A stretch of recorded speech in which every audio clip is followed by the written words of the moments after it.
오순절 성령 강림이 임하고 나서 교회가 멋지게 출발했지 않습니까?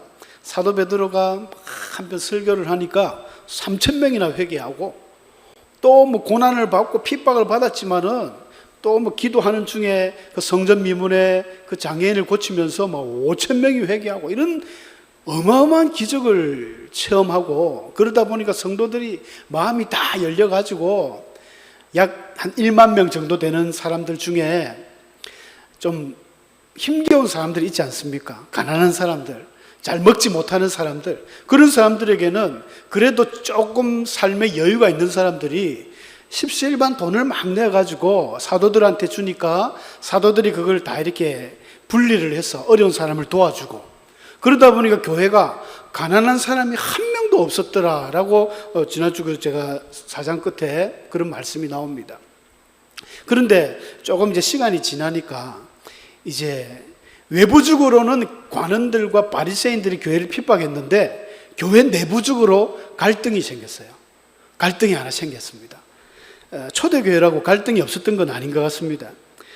전 세계 어디라도 우리 그 모든 교회에는 그런 알지 못하는 갈등들이 있는 것 같습니다. 오늘 읽었던 1절 말씀에 보니까 이런 말씀이 나오죠. 헬라파 유대인들이 자기의 가부들이 매일의 구제에 빠짐으로 히브리파 사람을 원망했다. 자, 헬라파 유대인, 히브리파 유대인, 이게 뭘까? 쉽게 이야기하면 헬라파 유대인들은 다른 나라에 있다가 예루살렘으로 들어온 그런 사람들을 헬라파 유대인이라고 합니다. 근데 잠시 나간 게 아니라 우리가 이스라엘이 바벨론에서 완전히 망하고 나서부터는 전 세계를 좀 떠도는 집시 민족처럼, 우리가 그 민족을 갖다 디아스포라라고 이야기하는데, 그렇게 막 떠돌이를 살았지만은 그 사람들은 희한하게도 어릴 때부터 이 유대인식 그 쉐마 교육, 성경에 다 교육을 받아 놓으니까 어떤 다른 막 그런 우상 도시에 가도 신앙을 완전히 팔아먹는 게 아니라 유대인으로서의 어떤 믿음을 지켜나갔습니다. 근데 조금 타락은 했겠죠. 헬라권에 살다 보니까 헬라 풍습에 젖어 있고 또 헬라 말을 해요. 이제 본토 히브리어 말을 잊어버렸습니다. 2대, 3대 막 지나니까. 근데 그런 사람들이 그 사도행전 2장에 오순절 성령 강림 내릴 때 수많은 외국인들이 참석했지 않습니까? 그때 은혜를 받고, 야, 이제 예수를 믿겠다, 이래가지고 함께 신앙생활을 한 것 같아요. 그래서 소문 듣고 막 예루살렘으로 온 사람들을 헬라파 유대인들이라고 합니다. 그 히브리파 유대인은 뭐 조상 대대로 본토에서 계속 자랐던 본토 토박이들, 쉽게 이야기하면 밀양에 우리 토박인 그런 우리 성도들이 있는가 하면, 외부에서 막 이렇게 뮤직에 저녁에 소문 듣고 오신 분들 있잖아요. 근데 그런 이방인 같은, 저 같은 사람이죠. 저는 부산에서 왔는데, 근데 이제 와놓고 보니까 이 밀양 본토 우리 박씨 집안들, 예? 우리 교회 또 이씨 집안들 막, 근데 이방인 취급을 했다. 다른 데서 온 사람들 보고 별로 뭐 맛있는 거 있으면 우리끼리만 먹고, 저 사람들은 약간 좀 섭섭하게 된 거예요. 그러니까 헬라파 사람들이 보니까 자기 과부들이, 그 당시 과부들은 뭐 직업이 있는 것도 아니고 오늘날처럼 일을 할 수 있는 게 아니지 않습니까? 과부들은 정말 힘든 그런 소외된 최고의 사회의 약자들이거든요. 그러니까 히브리파 가부만 힘듭니까? 헬라파 가부도 다 힘들거든요. 근데 사도들이 돈을 나눠주는데 그 사도들이 뭐 1만 명 전부 다 하진 않았을 끼고, 그 중에 또 제자들이 있습니다. 중간 보스급들이 있어요. 그 사람들에게 돈을 나눠주면 그 사람들이 또 일일이 찾아가서 나눠주는데, 보니까 히브리파 그 가부들한테는 잘 주는데 헬라파 유대인들의 가부들은 잘 안 주는 거예요. 그래서 매일매일 구제를 했는데, 구제라는 거 도와주는 거지 않습니까? 그 구제에 빠져버리는, 명단이 누락됐어요. 한두 분이지 그 계속 그러면은 마음에 좀 상처가 되지 않습니까? 교회도 이 작은 문제인데, 그죠? 작은 건데 이게 상처받거든요. 여러분, 교회를 떠나는 성도들이 뭐 큰 문제 때문에 떠나는 성도는 극히 일부입니다. 교회가 완전히 목사님이 사기를 쳐가지고 돈을 다 해먹었다, 완전 교회가 지금 사탄의 교회가 돼가지고 장로들과 완전 싸움이 났다, 그런 경우보다는 거의 목사님이 내 마음을 몰라주다니, 장로님께서 어떻게 나한테 그런 말을 할 수 있어, 아무도 몰라요. 자기 혼자만 상처를 받은 거야. 그게 상처가 곪고 털지고 이래가지고 혼자서 막 끙끙 앓다가 교회를 나갈 때는 좋은 말로 하죠. 아, 이사를 가게 되었습니다. 아니면 뭐 무슨 좋은 일 때문에 어디 그래 하지만 속에는 막 시커멓게 속이 병들어 있는 거예요. 교회마다 이런 문제들이 많습니다. 헬라파 유대인들이 지금 그 상황인 거예요. 마음이 지금 너무 힘들어요. 그래서 막 사도들한테 따지러 간 겁니다. 우리 애네가 못 살겠습니다. 막 데모를 했어요. 시위를 했습니다. 민원을 제기하고. 거기 보니 제가 빨간색으로 원망했다 했잖아요. 원망. 이 원망이라는 거는 단순히 우리가 뭐 불평했다, 투덜거렸다는 그런 의미인데, 이 원망이라는 단어가 원어적인 공기스모스라는 좀 어려운 말인데, 이 단어는 그 70인역으로 헬라어로, 히브리어를 헬라어로 번역할 때, 민수기에서 14장에 보면 가나안 땅을 정탐했던 정탐꾼 12명이 있지 않습니까? 정탐을 하고 오니까 와, 그 가나안 땅은 너무 좋더라. 거기는 포도도 크더라. 우리가 너무 멋진 땅이더라. 그러나 우리가 가기에는 힘든 나라다. 우리는 메뚜기 같더라 하면서 이런 보고를 하니까 백성들이 어떻게 했습니까? 돌을 들고 저마다 모세를 죽이려고 그때 원망했다는 뜻이 똑같은 단어를 쓰고 있어요. 그러니까 헬라파 유대인들이 지금 어느 정도 원망했는지 아시겠죠? 감이 오죠? 굉장히 분노했습니다. 사도들을 막 찾아가가지고 막 따졌겠죠. 이래 되겠냐고 막 여차하면 뭐 폭동이 일어날지도 모르는 그런 상황이 되어버렸습니다. 여러분, 교회 내에서도 이런 문제는 항상 있는데 우리가 조심하셔야 됩니다. 그래서 사도들이 이 많은 사람들을 다 관리를 할 수 없잖아요. 그리고 교회마다 이 마음들이 작은 일이지만 상처받을 수가 있어요. 그럼 그 상처를 누가 살피느냐? 누가 살피겠습니까? 목사님이 다 못합니다. 그래서 세워주신 직분들이 장로요, 권사 아닙니까? 중직자들이거든요. 이들이 살펴보셔야 돼요. 교인들의 형편 사정을 다 살펴봐야 됩니다. 그 시험 칠 때 고시 볼 때는 다 공부했잖아요. 성도들의 그 상황과 혹시 또 마음이 아픈 건 없나? 저 집사님이, 저 성도님이 교회를 왜 안 나왔을까? 성도님들은 미안하니까 그냥 뭐 몸이 어디 아파서 안 나왔어요 말은 하지만 뭔가 지금 속이 뒤틀린 게 있잖아요. 그걸 찾아가서 달래주고 위로해주고 중보해주는 사람이 장로요, 권사입니다. 중직자들이에요. 그리고 교회에서 원천적으로 이제 그런 어려움이 없도록 사실은 우리가 노력해야 되죠. 작은 것 하나가 사람의 마음을 참 힘도 주고 상처도 줍니다. 그래서 예수님께서는 그런 말씀을 하셨습니다. 마태복음 25장 40절에 보면 종말 광화를 할 때 마지막 날 우리가 일명 백보자 심판이라고 합니다. 큰 흰 보좌에 예수님이 앉으셔가지고 오른쪽에는 뭐 양들, 왼쪽에는 염소들 하면서 이 양들로 분류한 자들에게는 착하고 충성된 종들아, 내가 목마를 때 너희들이 물을 줬고, 내가 헐벗을 때 옷을 주었고, 감옥에 있을 때 너희들이 나를 돌봐줬구나, 나를 위해서 이렇게 해준 거 고맙다 하면서 칭찬을 하니까 우리가 언제 그렇게 했습니까 예수님? 우리는 그런 적 없습니다 할 때 예수님이 지극히 작은 자 한 사람에게 한 것이 곧 나에게 한 것이다, 이렇게 이야기를 하셨어요.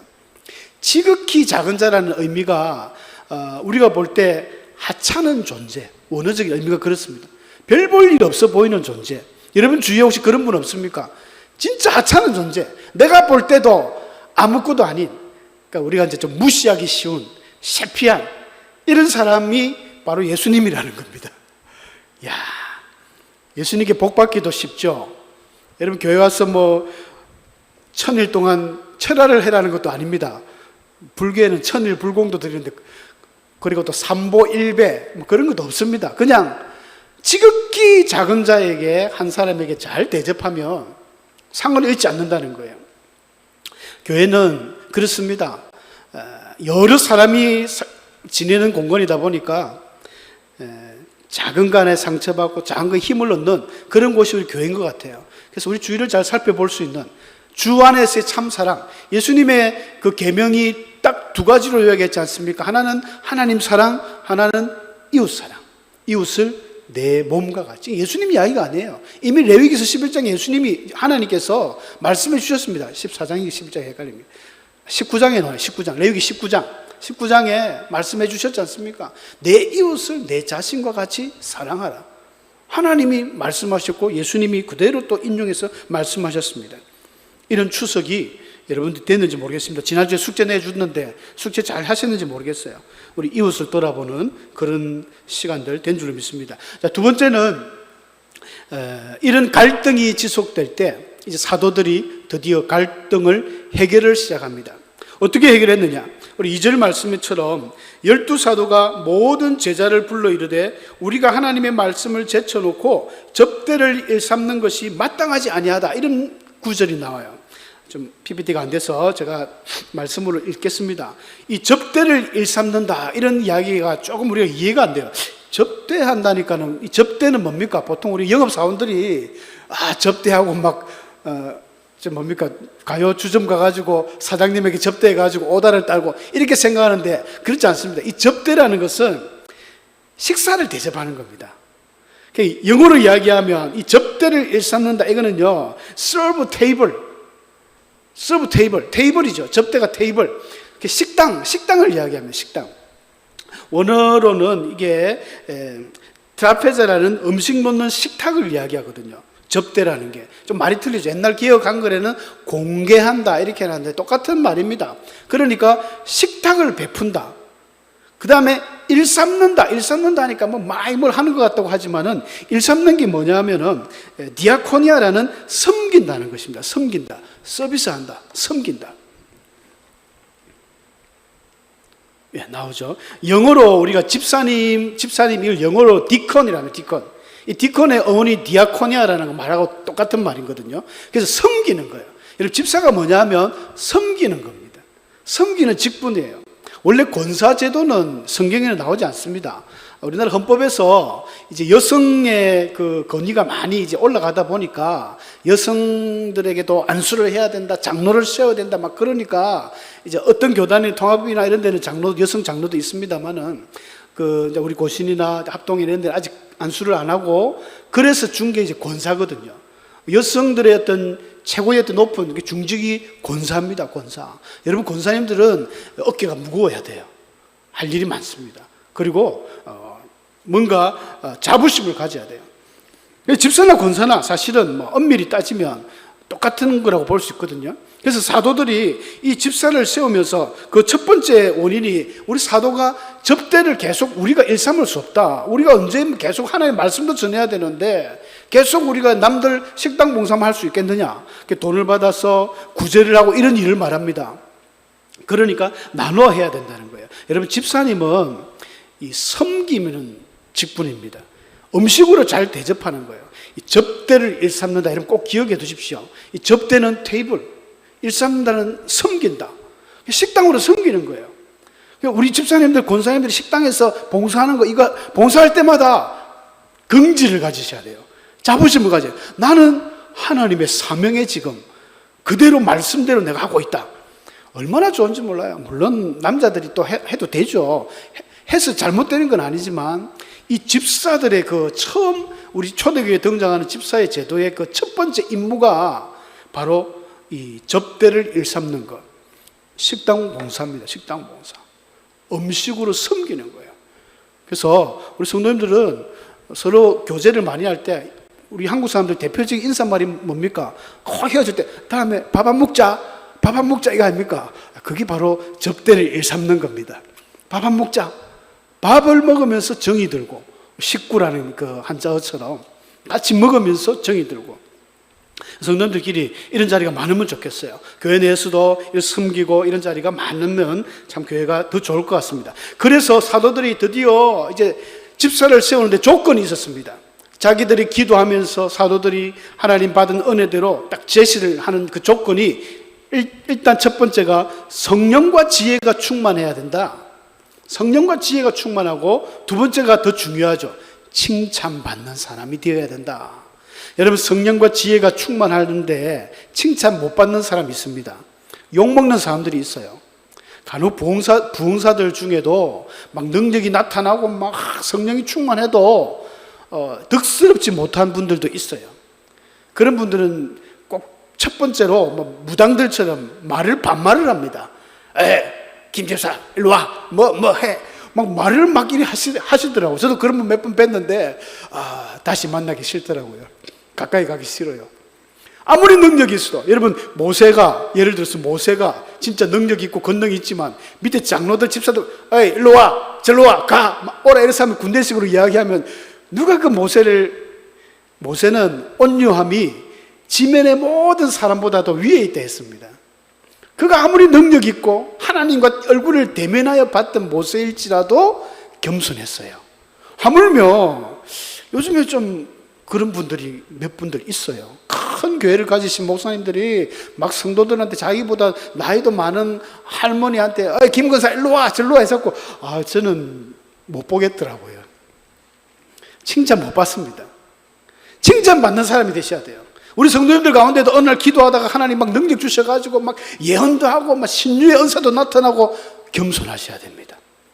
칭찬받는 사람이 되려면 칭찬하는 사람은 쉽지만 칭찬받기는 어렵습니다. 그만큼 삶이 온전해야 되고 겸손해야 되고 자기 일에 충실해야 되고 힘들지 않습니까? 그래서 이 7사람을 선출을 했습니다. 성경에 우리 아까 읽은 대로 스데반, 빌립, 프로고로, 니가노르 이름이 어렵죠. 프로고로, 브로콜리도 아니고 니가노르, 니가 나가라, 디몬, 바메나, 니골라 이 7사람이 등장하는데 성경에 제가 색깔로 칠해놓은 스데반, 빌립, 니골라 외에는 딱 요 사도행전 6장 3절에만 나오는 인물들입니다. 다른 데서는 등장하지 않아요. 그렇다고 이 사람들이 허접한 사람들이냐? 절대 그렇지 않습니다. 여러분 초대교회 7 집사님은 초대교회 1만 명 성도 중에 7명이에요. 1만 명 만대칠의 경쟁을 뚫고 집사님이 되신 분들입니다. 우리 교회 여러분 혹은 몇 명 이렇게 해가지고 선출할 때 여러분 투표할 때 그 생각해 보십시오. 이거는 어마어마한 경쟁을 뚫고 10,000명 중에 7명이 등장했으니까 이분들은요 그 진짜 지혜도 충만하고 성령도 충만한 거예요. 학식도 있고 가방끈도 길고 헬라어도 잘하고 아람어도 잘하고 오히려 제자들보다 사도들보다도 더 뛰어납니다. 사도들은 공부를 안 했잖아요. 배 타고 맨날 낚시만 하고 고기만 잡았으니까. 그런데 이분들은 대단한 사람들입니다. 오늘날 우리 집사님들도 이제 이 학력들이 다 고학력 아닙니까? 기본 대학교 다 나오셔서 대학원까지 나오니까 요즘에는 옛날에 성도님들처럼 옛날에는 목사님들이 한편으로는 목회하기가 좀 수월했습니다. 다 무식하니까. 목사님들이 공부를 제일 많이 했거든요. 그래서 다 이야기하면 예 목사님 막 이랬는데 요새는 목사님 뭐라 해도 집에 가서 찾아봅니다. 아니 목사님이 한 말이 진짜인가 가짜인가. 아니 이게 막 엉터리 이야기를 이렇게 성도들이 요즘에는 아주 좋게 이야기하면 지혜가 있는 것이고 나쁘게 이야기하면 좀 교활한 거죠. 교활. 마귀가 창세기 3장에 보면 가장 간교하더라. 간사하고 교활한다. 마귀도 지혜가 있잖아요. 좋은데 지혜를 써야 됩니다. 이 7명의 이 집사님들은 정말 지혜가 충만하고 성령이 뛰어났어요. 빌립 집사님 같은 경우는 사도행전 8장에 넘어가면 사마리아 성을 전도하는데 폭발적인 전도가 일어납니다. 엄청난 사람들이 변화되고요. 난리가 납니다. 스데반 집사님 여러분 잘 아시죠? 7장에 넘어가면 한편 설교를 저 아브라함 때부터까지 역사적으로 관통해버리는 그 정도 실력자들이 이 7 집사님들입니다. 근데 참 안타까운 것은 이 7명 중에 마지막에 빨간 글자로 적어놓은 이 니골라가 문제예요. 아까 본문 읽었을 때 니골라는요, 안디옥 사람 니골라, 유대교에 입교했던 안디옥이라는 것은 그 헬라 사람들입니다. 그러니까 이방인이죠.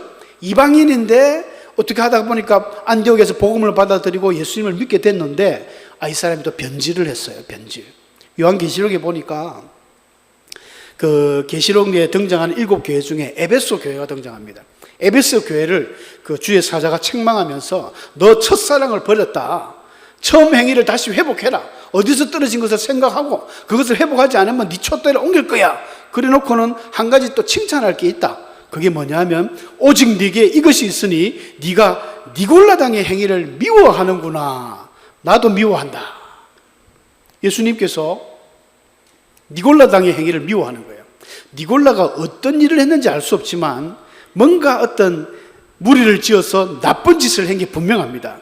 그리고는 계시록 2장 15절 이어서 이 버가모 교회에 책망을 하는데 이 버가모 교회는 뭐 칭찬이 없는 교회예요. 막 책망을 하면서 발람 교훈을 쫓고 그 다음에 네가 니골로 당의 교훈을 지켰구나 이렇게 책망을 합니다. 앞에는 행위가 나오고 뒤에는 교훈이 나옵니다. 여러분 니골라당은 초대교회에 등장하는 어쩌면 최초의 이단일 수 있습니다.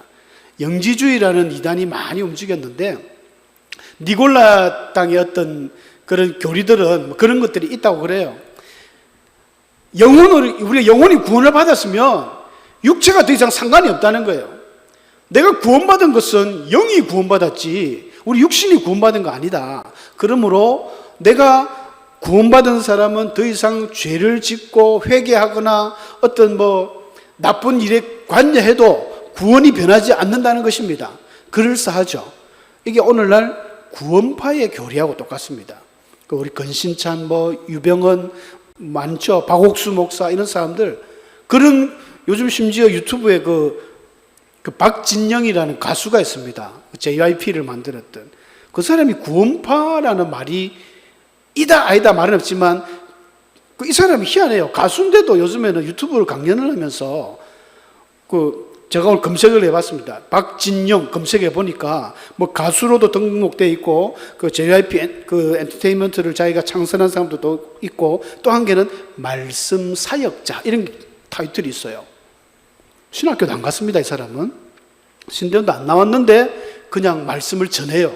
막 강좌라고 수많은 청소년들 앞에서 막 전하는데 똑같은 교리입니다. 우리가 예수를 믿었기 때문에 더 이상 여러분 죄 때문에 그렇게 괴로워하지 마세요. 왜 그거 가지고 괴로워합니까?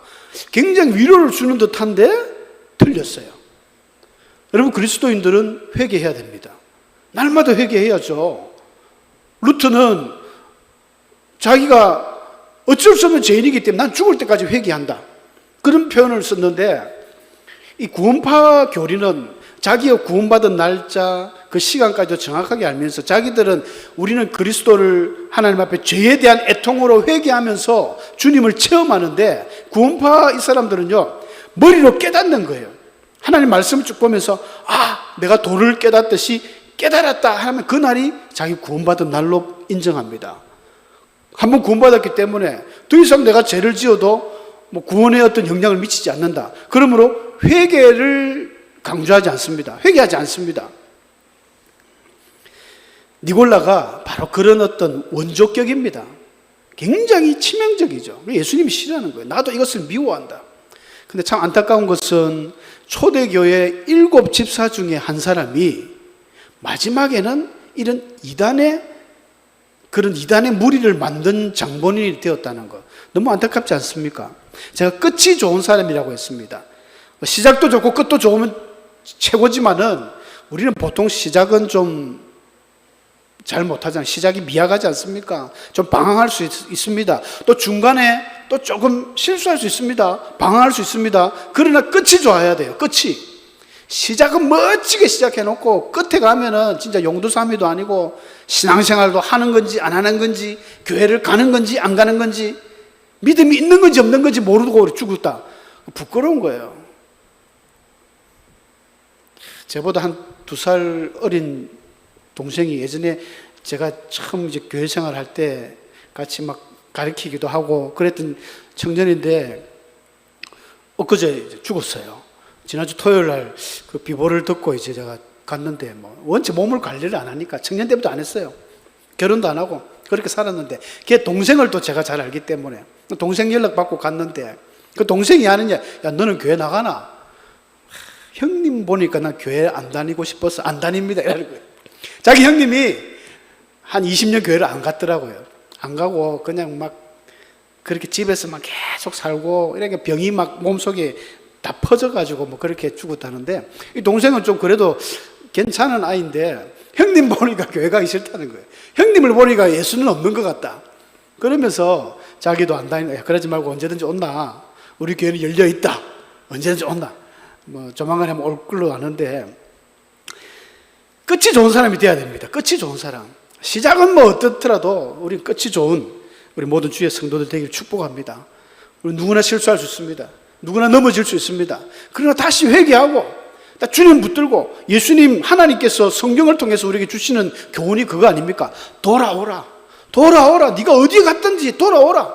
돌아오면 받아주겠다. 우리 탕자의 비유처럼 아무리 네가 나갔다 하더라도 돌아오면 내가 받아주겠다. 아버지는 지금도 기다리고 있는 거예요. 안 돌아오는 게 문제지. 돌아오면 끝이 좋은 사람이 됩니다. 이 7 집사님들처럼 참 스데반 집사님처럼 순교하고 또 빌리 집사님 전도하고 나머지 분들도 훌륭한 일들을 했을 줄로 믿습니다. 니골라 빼고는 우리는 끝이 좋은 사람이 되어야 될 줄 믿습니다. 우리 함께 기도하겠습니다.